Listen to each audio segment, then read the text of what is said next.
personally rely on logic. And I rely on scientific fact as we know it to exist, because the evidence for that is much more substantial than the evidence for God. But do you know what scientists used to believe? Yeah, lunacy. Some Lunacy, crazy crap. right? But The you know what Earth's the difference flat? is that you can't get any more evidence today for Jesus, for God's existence. Jesus has a finite amount of evidence. Science is different. We can collect More progressive? What do you mean progressive? Science, yeah, of course it's progressive. It's science. Where to? In what regards? I think Where's the science end? points towards God's existence. There's a question about that, right? Like the idea is that even if we can answer all the questions about where matter comes from, you know, there's some point where you go, well, I mean, you can get to the finest particle, right? The Higgs boson particle they're trying to find. I think God is in LHC. science's corner. I think that would be a wonderful I thing think to figure out. Einstein might agree with me. Maybe. Maybe. Right? I never knew him. Because there is doubt, right? There's a certain point where scientists, in their pursuit of the ultimate truth, about ultimately understanding what we are, why we exist, okay, there is that point, right, that everyone begs to question. Right. Okay? So, if all these things were created by all these things, and all these things created these little things, what created that first little thing?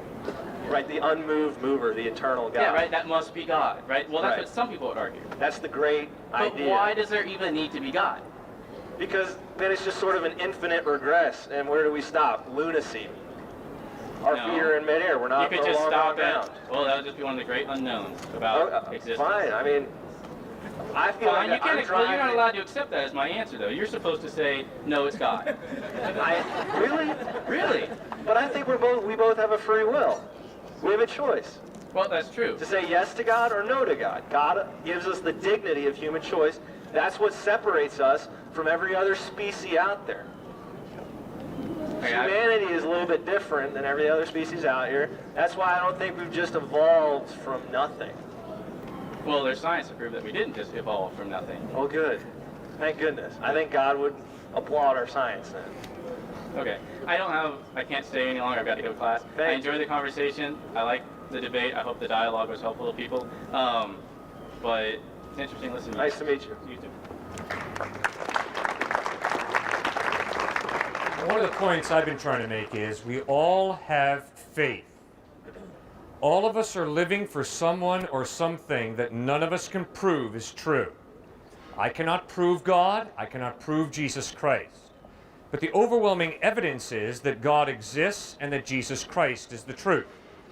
Every atheist has faith. Faith that whatever they're living for is true. Now, for me as a follower of Christ, faith is not a blind leap into the dark. For me as a follower of Christ, faith is evidence of reliability plus commitment. When I go to the airport and I look at the hunk of metal that I'm going to step onto to fly me to a city, can I prove to you that that hunk of metal is going to bring me safely to that city? No. But as I'm standing there looking at the hunk of metal, I see the word Boeing, American Airlines, and I say, there is evidence, not proof, but there's evidence that this hunk of metal was put together by reliable engineers.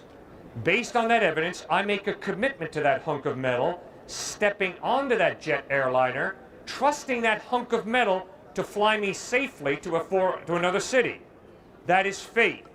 Every single human being has faith. Why? Because we have motives that drive us through life.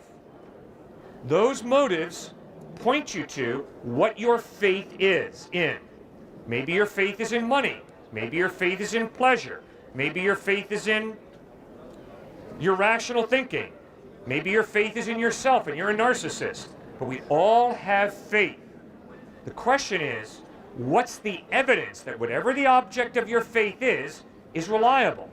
What's the evidence that the ultimate purpose of life is to climb the corporate ladder, make a lot of money, and have a large stock portfolio?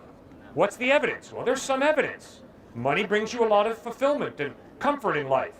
But do you think that that's the ultimate purpose of your life, to climb the corporate ladder and make a lot of money? Obviously, there's a lot of evidence that having sex and getting drunk and party brings pleasure to your life. Obviously, there's a lot of evidence for that. And that's fun. But do you think that that's the ultimate purpose of human existence? I was speaking at the University of Arizona. A guy stepped out of the crowd and said, well, Cliff, I can't believe that you actually think the purpose of life is what Jesus said, to love and worship God and to love and serve others. I said, yeah, that's what Jesus said, and I'm convinced he's right. He said, I don't believe it. I said, fine. Then just simply answer the question. What is the purpose of your life? And I love this student at the University of Arizona. He said, the purpose of my life is good sex, good beer, and enjoy George Carlin. I said, fine, I got one question for you. In light of the fact that 1/3 of humanity is going to bed starving to death tonight, where on earth do you get off saying, and the purpose of life is good sex, good beer, and good George Carlin? And I really respected this University of Arizona student. He put his head down and walked away with a very pensive look on his face. All of us are living for someone or something. The question is, what is the evidence that your faith, whatever it is you're living for, which you can't prove the same way I can't prove Christ, what's the evidence that your faith is reliable, is trustworthy? Now, what's a midlife crisis? A midlife crisis is a guy who hits the 40s and 50s and suddenly is beginning to realize, oops, what I've been living for is not ultimately reliable. I'm going through a midlife crisis. Very good. So we all have faith or trust, whatever, if you prefer to use the word trust, fine. But none of us can prove that what motivates us through life, what we're living for, is ultimately true. But hopefully, as a thinking human being, you ask yourself, what is the evidence that what I'm living for is true? The evidence that Jesus Christ is reliable is a sinless life, amazing ethical teachings, a death on a cross where he loves and forgives his enemies, and a resurrection from the dead. That is why I put my faith in Christ. If Jesus was a first century Jimmy Jones, I never would believe in him. If Jesus was a first century racist, I never would believe in him. If Jesus Christ had died and not risen from the dead, I would never believe in him. I believe in Jesus Christ because the evidence, historical evidence, not scientific evidence, historical evidence is that he is reliable. Now, you have every right to reject him, and I respect your right to reject him. But if you're going to reject him because the evidence is lacking, then you put yourself in a position of saying, before I live for someone or something, I have to have X amount of evidence. Fine. If you're not going to believe in Christ, please tell me, what are you living for, and how does whatever you're living for, how is it supported by X amount of evidence? And the answers that I get to those two questions are scary. Very, very scary. Arrogance is not asserting that I am a valuable human being because God created me for a purpose. Rather, arrogance is comparing myself to you and coming off with a superiority complex. Jesus Christ was not arrogant when he said, I am the way, the truth, and the life. No one comes to the Father except through me. He was simply stating the truth. And yet many of us feel that the exclusivity of Jesus Christ is a threat to international peace. It's a threat to peace in relationships. Because many are concerned that if a human being says, Jesus Christ is the way and I believe in him, then that means that you're inferior because you don't believe in him.